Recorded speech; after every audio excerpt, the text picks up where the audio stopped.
አዲስ አበባ እንደ ስሟ ያልነበረች ወጣቶች ወጣ ብለው የሚዝናኑባቸውም ሆነ ያለ ስጋት ወክ የሚያደርጉባቸው አካባቢዎች ያልነበሯት ብቻ ሳትሆን በተለይ አመሻሽ ላይ መንገዶች እንደ መጸዳጃ ያገለግሉ ነበር። በየአካባቢው ያሉ ጨለማዎችና ሸለቆችም ለወንጀል ተግባር ምቹ የነበሩባት አዲስ አበባ ካላት ስፋትና የሕዝብ ብዛት አንጻር ቀደም ሲል የነበሩት መሪዎቿ ለውጥ ማምጣት አለመቻላቸው ውብ የሆነው ስሟ በሚያጸይፍ ቆሻሻዎችና በቆሸሹ ወንዞቿ አጉድፎት እንደነበረ የማይካድ መራር እውነታ ነው።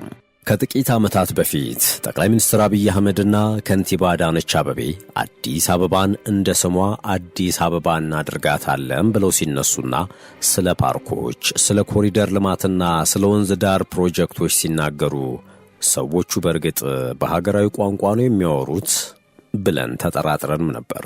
ነገሮች ወደ ተግባር መግባት ሲጀምሩም በየትኛው በጀት ሊያልቅ ነው ይህ ሁሉ ፕሮጀክት በማለት ብዙ ደስታ የጣደችውን ወይዘሮ እየጠቀሱ ያሽሟጥጡም አልጠፉም።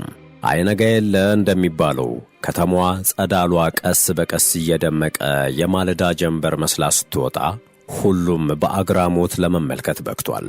የዓለም በተለይም የአፍሪካ መሪዎች እንደ ተምሳሌት እያነሷት የምትገኘው አዲስ አበባን እውን ይህች የድሮ አዲስ አበባ ናት የምታሰኝ ውብ ማራኪና አስደማሚ ከተማ ሆናለች። Addis Ababa, or New Flower. The city today is modernizing fast. Its skyline, road systems and metro, testament to a vast urban makeover.